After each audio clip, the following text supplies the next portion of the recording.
Welcome to Hard Talk. I'm Stephen Sacker. After 3 years of fighting, 10,000 dead and hundreds of thousands displaced, is it time for Ukraine's leaders to acknowledge they are in a war they cannot win? Geopolitics, economics and public sentiment don't seem to be working in Kiev's favor. My guest was Ukraine's Prime Minister until a year ago. Arsenii Yacenyuk described his own premiership as a kamikaze mission. So how does his nation avoid self-destruction?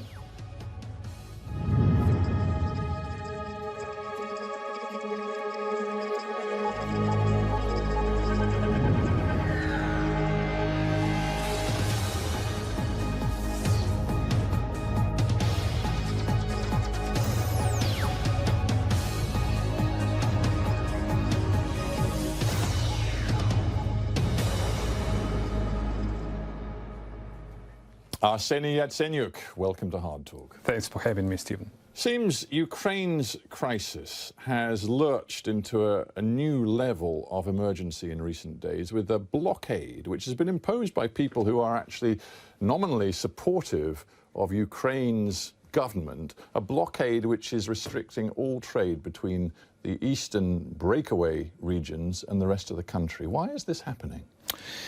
The reason is very clear. Under the Minsk deal, Russians had to launch a full-fledged ceasefire on the ground, to pull back its forces and to pave the way for the political solution. What's really happening? They are still constantly shelling Ukrainian, both military and civilians. The death toll is rising.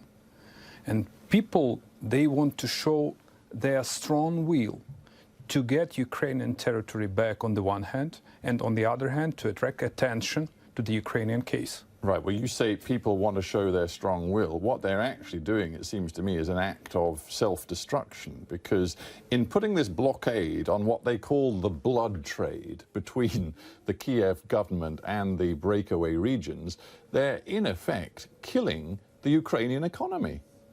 So let me split people from the politicians. Some politicians try to misuse this situation for their own political gains. That's true. Well, Yulia Tymoshenko, for example, one of the most prominent politicians in your country, a woman that you've had dealings with for many, many years, she supports those activists engaged in the blockade. And as I say, this blockade, if it continues, according to your own Prime Minister, is going to create an emergency in your country, which he says in the very near term will cost 300,000 jobs in your factories, your manufacturing plants, because you won't have coal for your power stations, you won't have steel for your factories. So the government passed the resolution a day before yesterday, which is to impose the restrictions on trade with so-called self-proclaimed republics, except humanitarian aid, medicine, and so-called critical import, the stuff that goes to Ukraine and outside Ukraine in order to extract the coal and in order to supply iron ore to the Ukrainian companies. When I was in the government, this was practically the similar decision. So we never paid any penny to so-called self-proclaimed republics. All legal entities were registered in Ukraine, they paid taxes in Ukraine, and we paid wages and salaries in Ukraine. So once again, going back to the issue you just raised, some politicians want to misuse this and to play on the blood. Yeah, what we have, and you're accepting it in your answer really, are massive cracks emerging within that part of Ukraine which is loyal to the Kiev government. You know, we've got Tymoshenko, we've got people like Mikhail Saakashvili and many other prominent figures who are saying that President Poroshenko has got this wrong and the blockade is the only and the right thing to do. So the uneasy coalition of political forces that's backing the Kiev government is breaking down.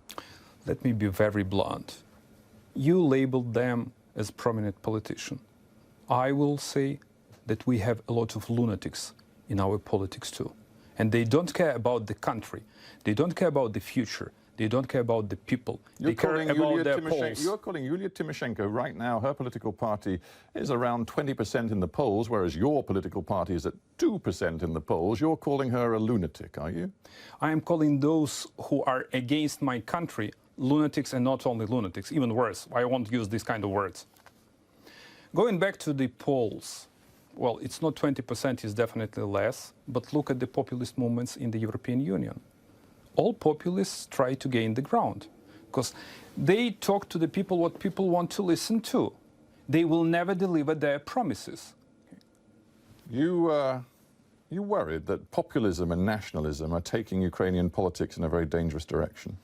Well, I am concerned that populists and demagogues, they take over the political stage in the entire world, including Ukraine. They want to take the stage.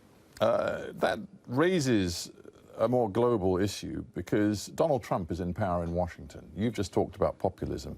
Would you acknowledge that Donald Trump's presidency represents a new and profound problem for you and the people in the governing elite in Kiev today? You know what is the difference, for example, between my country and the United States? The US still have very strong democratic institutions. We need some time to build up a very strong and durable democratic institutions too. Whether I am concerned about the new US administration, after the Munich conference, which you and I participated in, Vice President Pence, Rex Tillerson, General Mattis, they were very vocal and they were very strong in their support of Ukraine. So the way I see it, they follow the policy of the previous administration. The only question we have, whether they speak for themselves or they speak for President Trump. I do believe... That's a very, very big question. And what we know from President Trump, despite his latest State of the Union speech and when he committed fully to NATO... Well, it was perfect. It was perfect. Well, fine. One set of words from the President of the United States. Different sets of words in the last year have included professed admiration for Vladimir Putin, have included his willingness to consider a deal over sanctions with Vladimir Putin, have also considered his feeling that the people of Crimea appear to want to be with Russia, not with Ukraine. That is the President of the United States that you're going to have to deal with. He has changed his mind. Look at his Twitter. The last tweet he posted on Ukraine was that Crimea was illegally annexed by Russia. So he recognized that Crimea was illegally annexed by the Russian Federation. And this is the good move. The truth is, you have no idea what's in Mr. Trump's mind. Do you have any kind of idea? No, I do not. But for you, that uncertainty is deeply dangerous. Okay, I'm going to tell you something. But I know who can have the idea or who can get the ear of the new US president. This is your prime minister. She delivered a perfect speech in Philadelphia at GOP retreat. She did really great at their joint press conference with the United States president. And after this, the US president confirmed his commitment to NATO and to the free world. The thing is, you have to believe the glass is half full, even if it looks to most people like it's rapidly becoming more than half empty. You said recently, and this was a message that you delivered direct to the United States, Europe and Western powers, you aren't allowed to lift sanctions, you said, against Russia until Russia fully implements the Minsk II, that is the peace agreement for the future of Ukraine, and until Ukraine has taken over control of Luhansk, Donetsk and Crimea. Full stop, period. Well, you may say to the West, you're not allowed to lift sanctions, but frankly, it's not in your gift, is it? Look what's happening. A few months ago, I was really concerned that Russia could win this fight in terms of lifting sanctions. But as for today, what we see, no one is considering an option to lift the sanctions. Sanctions will be in place, and this is a big win. Well, the thing is, you in Ukraine appear to indulge in wishful thinking time and again. In the last few days, we've had President Poroshenko saying in public, it's time for our people to consider NATO membership. He says he wants to put it to a popular referendum. I don't know if you've been talking to members of NATO recently, but I certainly have. I spoke to the Secretary General of NATO very recently. The possibility, the prospect of Ukraine being invited into membership right now is simply fantasy. And surely you know it. Let me go back to the history. Do you remember Bucharest meeting of NATO, Bucharest summit in 2008? Ukraine was promised to sign a membership action plan. So in the end, a number of NATO member countries refused to support this idea. What happened afterwards? Russia invaded Georgia. Then Russia illegally annexed Crimea and sent in troops to Donetsk and Lugansk. We paid a huge political price for this kind of decision. Going back to our perspectives for NATO membership perspectives, we are very pragmatic and realistic. And I do understand that we cannot get it in the short term, but in the long term, in case if we modernize our military, if we pass reforms that are needed for the Ukrainian military, and we are on track with this, with the support of Brits, Canadians, and Americans, if we approximate Ukrainian military up to NATO standards, it's in your interests to have Ukraine as a NATO member. We are defending your borders and well, your I security. come back to the phrase wishful thinking. Vladimir Putin, in effect, has a veto on Ukraine's membership of NATO. Who is Vladimir does he Putin not? in terms of NATO and Ukrainian sovereignty? So you believe that Putin is stronger than the leaders of the free world? In this case, I believe in realism and pragmatism. Well, you say in Ukraine, you say that You're Putin gonna has lose in this thousands of case. Russian troops on Ukrainian soil. That's Right. what you say. You say that Russia is pulling the strings behind the so-called secessionist self-governing regions in the east of your country. That's what you say. And do you then really think that NATO is going to embrace into membership a country which is riven by that dispute and where Moscow, according to you, has troops on its soil? I say that Ukrainian military is the only military that deterred Russian troops, and this is the fact. I say that Ukrainian military is quite strong, and I say that Ukrainian people managed to survive, and we still have the country, and we still have the nation, and I don't care what President Putin wants. Well, you may not care what President Putin wants, but the fact is, if you look at this conflict from the outside, the man who has the clear strategy, the man who appears to have the leverage and hold the cards right now, is Vladimir Putin. If you say like this, I would say I am very not just concerned. It sounds desperate. It sounds that the free world is distracted. It sounds that you don't have the policy. The policy towards your countries, not Ukraine. Well, look at what you call the free Russia. world. Look at the European Union. They have so many other concerns, frankly, from Brexit, which you personally have described as scary. That was a word you used recently. There's also the question about the future of the Eurozone. The United States has a new president, and we've discussed the impact that he's already had on geopolitics. There are so many reasons to believe that the West strategy is not clear, is not coherent, is not sustained in the way that Russia's strategy right now appears to be. This is the challenge for the West. In case if this is the challenge, this is an opportunity. No doubt that we are living in another world. So let's shape this world. Let's make the new policy, the stronger one, which is to defend liberties and democracy, which is to defend every single nation and our countries, which is to defend our values. So let's be specific. We've talked a lot about East Ukraine. Let's just get into the detail a little bit. I have seen it claimed from sources in Kiev that you believe there are currently thousands of Russian troops on your soil. Yes or no? Absolutely.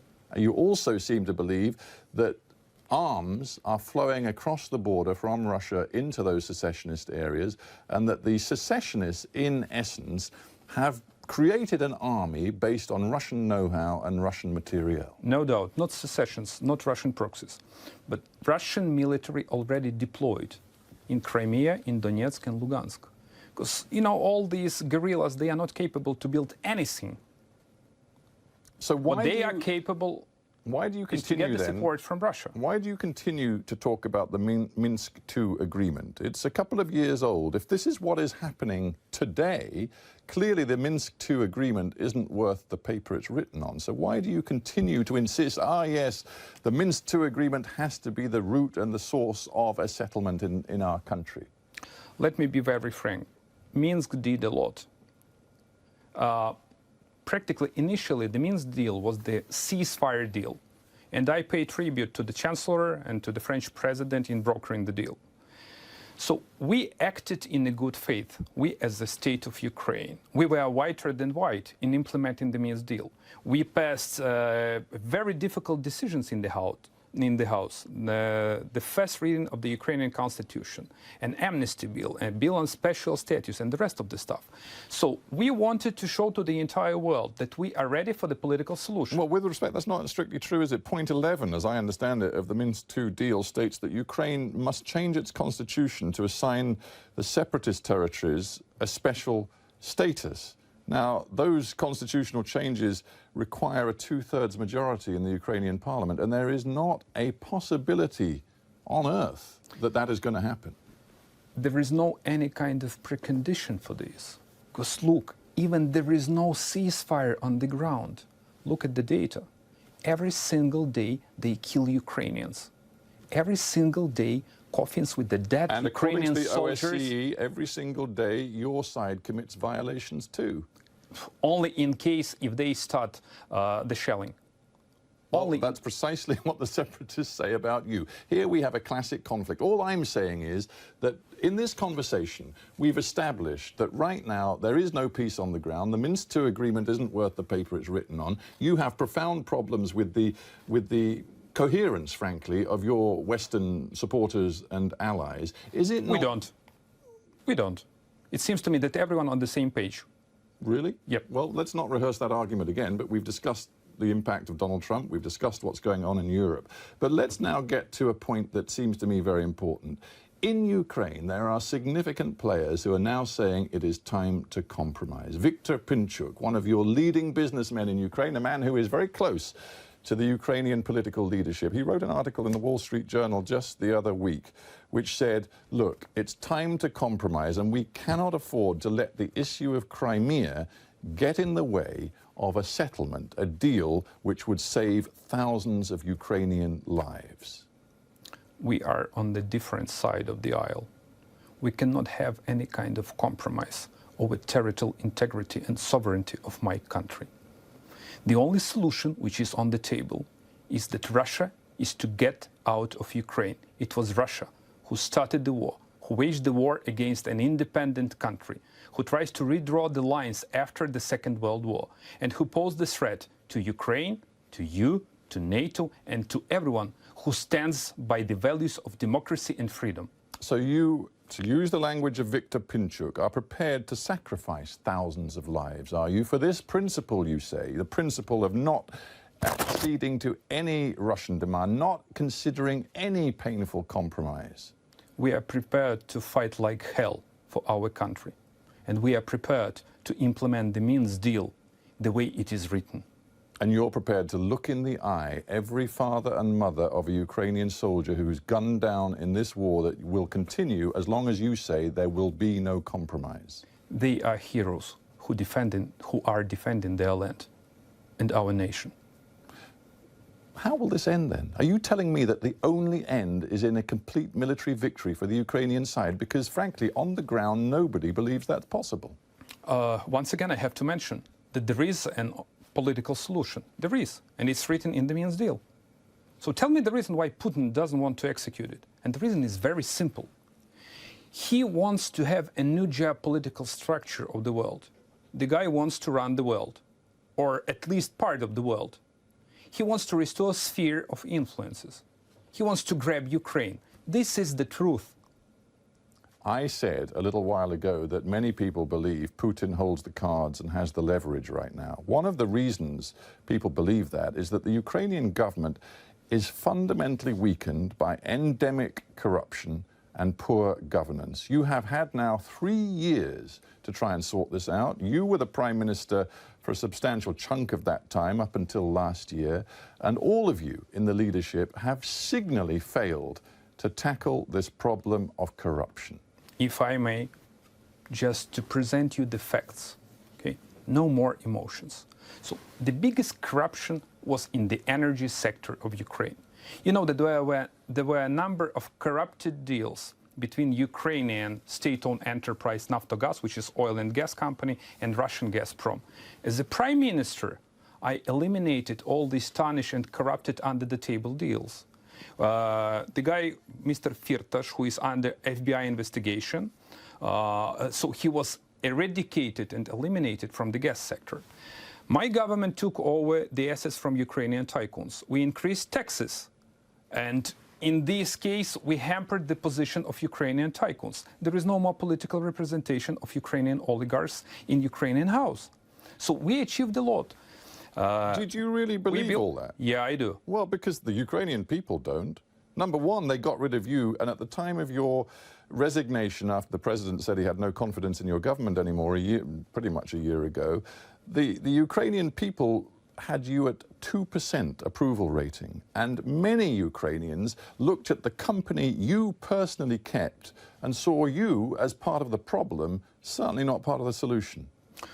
There is another part of this. No, there is another truth, I would say, or truth as it is. A huge mudslinging campaign was launched against my government by all these tycoons that I already mentioned. Yeah, it wasn't just mud, though, was it? I mean, you had some allies, some of your closest friends, like Mr. Martynenko, who is now under investigation for accepting a $30 million bribe through a Czech company when he was involved with the Ukrainian nuclear industry. You kept some pretty dodgy company, didn't you? And for the first time in the history of Ukrainian House, he voluntarily was stripped of the mandate of the member of House.